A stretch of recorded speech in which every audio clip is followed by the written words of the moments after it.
The WNBA's new offer to increase players' salaries leaves Caitlin Clark, Aya Wilson, and Angel Reese very disappointed. As the WNBA finals unfolded, a new proposal for the next collective bargaining agreement has surfaced, and it's left stars like Caitlin Clark, Aya Wilson, and Angel Reese deeply disappointed. Players have been clear about what they want: a pay model that evolves in step with the league's rapid growth and provides transparent, guaranteed compensation rather than conditional increases. Minnesota Lynx star and WNBA Vice President Nafisa Collier recently voiced her frustration, saying players need a stronger voice in decisions about pay, officiating, and player safety. But Front Office Sports reported Friday that the WNBA's most recent offer does not include a first-year Supermax salary reaching $1 million.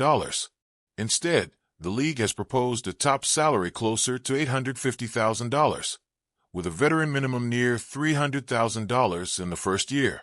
For comparison, the NBA's top earners, including Shai Gilgeous-Alexander and Jason Tatum, make more than $60 million annually. That means even the WNBA's biggest names would earn less than 2% of their NBA counterpart salaries. While this represents a notable increase from the current agreement, which sets the Supermax at $249,244 and the three-year veteran minimum at $78,831, players argue the new figures still fail to reflect their growing value to the sport. Sources say the league's proposal maintains the existing structure that requires revenue triggers to activate significant profit sharing, a system many players feel is outdated and restrictive. Even WNBA legend Candace Parker has weighed in, pointing to a strained relationship between players and league leadership. She remarked that she and others have a better relationship with NBA Commissioner Adam Silver than they do with WNBA Commissioner Kathy Engelbert. Engelbert, who has overseen notable progress in sponsorship and viewership metrics, said she was disheartened by the criticism but remains determined to repair communication and trust.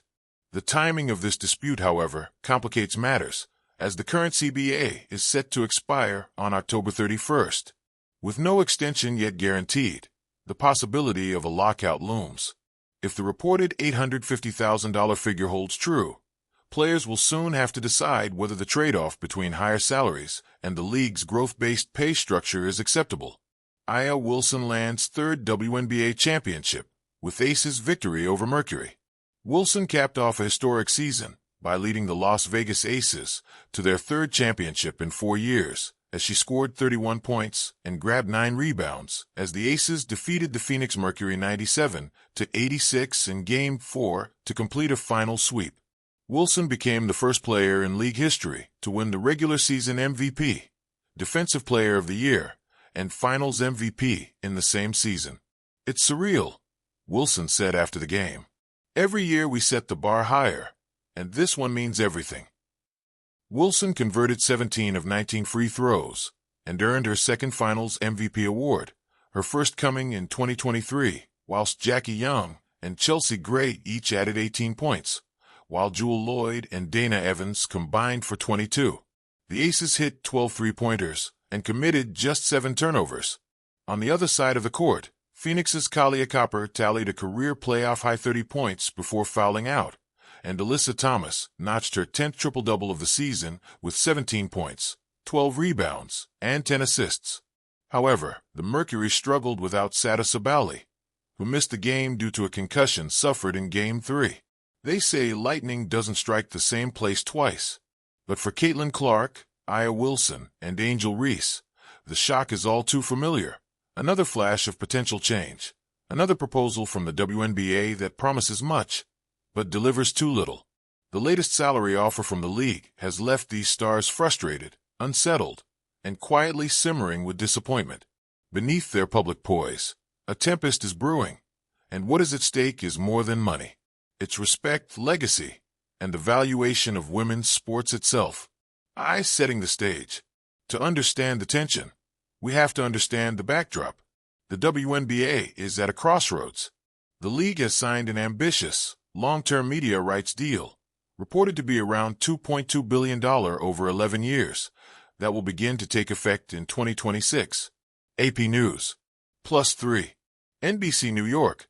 +3. Fox Sports. +3. It's a turning of the tide.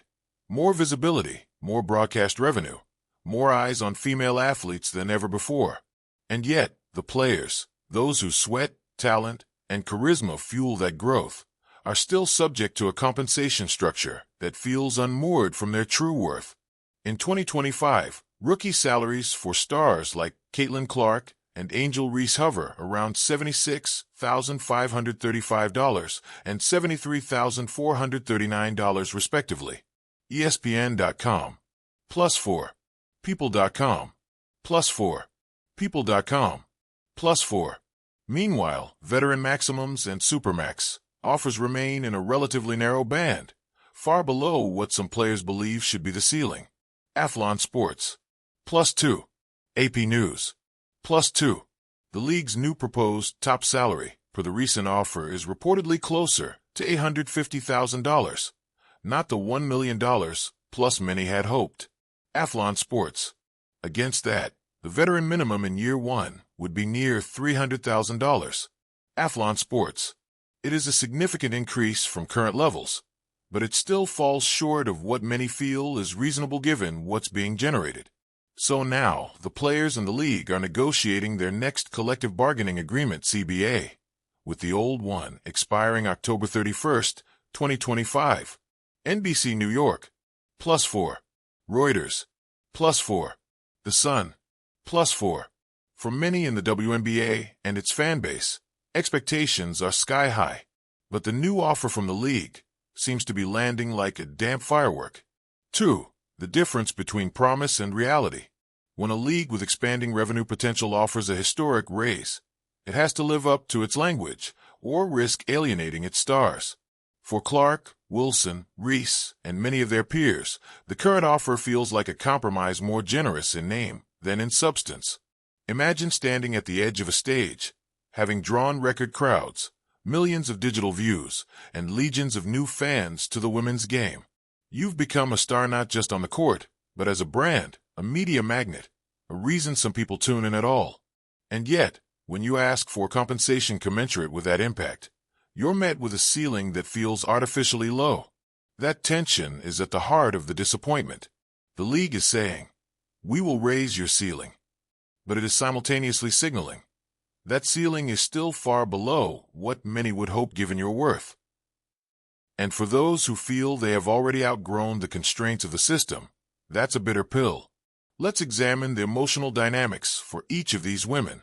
3. Caitlin Clark, the rising star seeking justice. Caitlin Clark entered the WNBA already a phenomenon. Her arrival brought new audiences, record TV numbers, and unprecedented merchandising interest. Her agents and supporters argue that she has created economic value that the league's prior structure simply didn't forecast.